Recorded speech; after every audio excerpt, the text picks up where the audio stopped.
Yo, what's going on, guys? Mush back at it with another video, here to talk about a news topic that's been making the rounds quite a lot, and that is in regards to Final Fantasy and the console exclusivity seemingly coming to an end. Very happy about this. This is coming from Yoshinori Kitase, talking about Final Fantasy VII Rebirth in an interview, noting sales didn't disappoint, but they can't be exclusive to a single console anymore.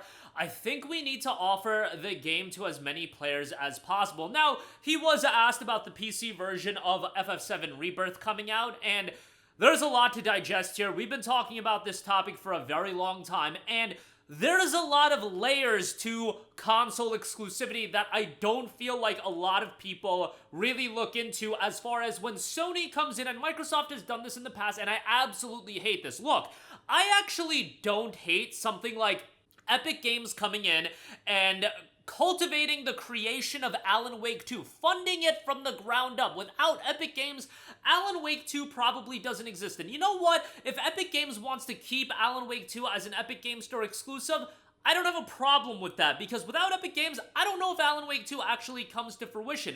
In the case of Final Fantasy VII Rebirth, in the case of Final Fantasy 16, are we really going to kid ourselves and pretend like these games wouldn't come to fruition if it wasn't for Sony?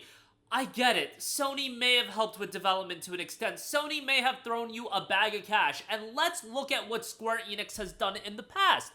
Did Final Fantasy VII Remake, when that came out on PC initially, did Square Enix really need to accept a bag of money from the Epic Games Store to make that a timed exclusive? Without Epic Games, would the Final Fantasy VII Remake port not have happened to PC?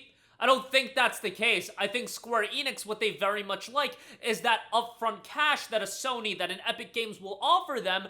However, this very much has its consequences. It very much has its drawback. And I think that is the case now in 2024 and into 2025 than ever before. I get it in 2015. PC gaming and JRPGs, they necessarily weren't the biggest match made in heaven. JRPGs on PC were still finding their footing, and console gaming for the Final Fantasy style of experience was still the place to go. Hell, Final Fantasy 15 was an Xbox One and PlayStation 4 exclusive, and it didn't come out on PC until, what was it? Was it 2 years after the fact? It was at least a year and a half. It was quite a long time, and that finally came out, but we were getting these delayed releases left and right. But now, in 2024 into 2025, the game has changed. Persona is available on PC. Metaphor was available day one on PC, and it did incredibly well for a JRPG that's relatively niche, and you wouldn't expect a game like that to do exceedingly well on PC. That game did relatively well, peaking at over 80,000 concurrent players, and I would think that a Final Fantasy VII Rebirth would be orders of magnitude more popular if it came out day one than a Metaphor ReFantazio. Now, you might be of the mindset and, hey, look at the Final Fantasy 16 numbers on Steam. They weren't that impressive. You guys, it came out a year and a half after the fact, and let's be honest here, Final Fantasy 16 is a game that I personally loved. I think Final Fantasy 16 is great, cinematic, it's a spectacle. However, as far as Final Fantasy games go, it is one of the more divisive games, and really FF15, FF16, FF13, those have all been very divisive Final Fantasy games. FF7 Rebirth, on the other hand, I would say it was damn near unanimous praise. Some people went as far as to say it was the game of the year for 2024, and I don't think there's anything wrong with that opinion.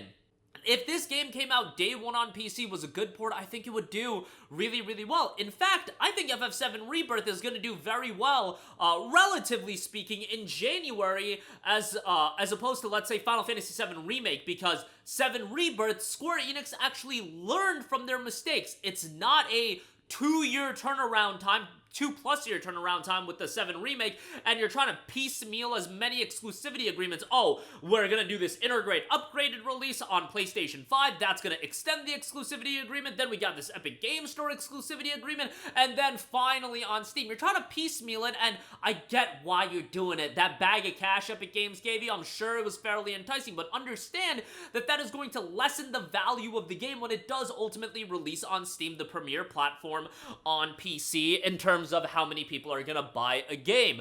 Let it also be known that when this happens, you are not only stifling this game's potential sales number, you are also lessening the broad appeal of Final Fantasy as an IP. That is not hyperbolic. I don't think that is a stretch, because what happens is when these games come out, when is their most anticipated or the most hype around these games? With an FF7 Rebirth, it's always going to be week 1, day 1, day 2. That's where the hype is at its absolute maximum. Even a 6-month delay, a 1-year delay, it lessens the value, it lessens the desire of a lot of people wanting to check out the game. And if Final Fantasy VII Rebirth came out launch on PlayStation 5 and PC, I'm not saying the PC sales would match the PlayStation 5 sales numbers. I still think PS5 would absolutely be the premier platform where a game like FF7 Rebirth would do well, but let's just say you're gonna 1.5x the sales, and I don't think that is that big of a stretch. And while we're at it, throw it on Xbox as well, but if you're gonna 1.5 or even 1.3x the sales, that's a significant amount of people. And with the PC audience, this is the audience of gamers that I really do believe are more online, and they're talking amongst themselves, and they promote the games that they like just within the circle. I think that word of mouth is so powerful now in 2024 into 2025 ever than before, and you are stifling that word of mouth by not making the game available to as many people as possible. Look at Helldivers 2. Look at how that game just did so well because of word of mouth. Imagine if Helldivers 2 was a console exclusive.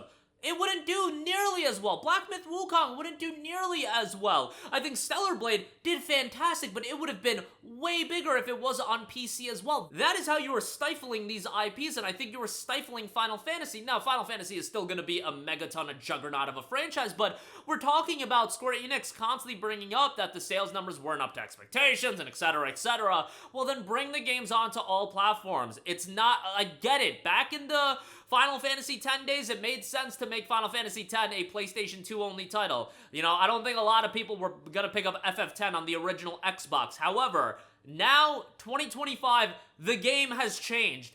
I don't know if Final Fantasy VII Part 3 is going to be on PC day 1. I don't know how Sony structured their exclusivity deal in terms of did they get all of the parts exclusive in one package when they initially signed the deal?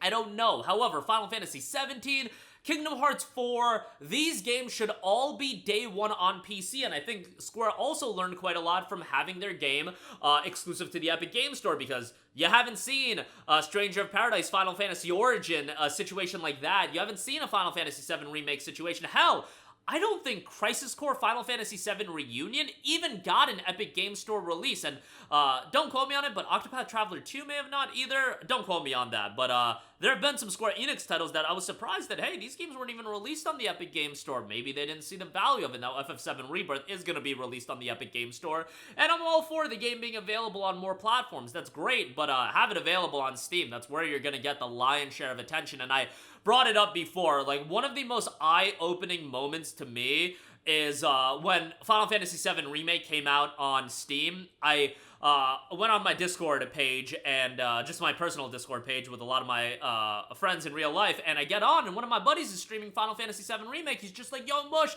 FF7 Remake finally is on PC," and I was like, wait a second. This game's been on PC for 6 months. This dude's a more casual gamer, and I think more people are like that than not, in that, yeah, he'll follow things going on, but he's got, you know, a job. He can't be entrenched in the gaming world 24/7, but this guy didn't even know FF7 was available on PC via the Epic Game Store, but when it came out on Steam, day 1 buy for him just because he saw it promoted on the Steam page.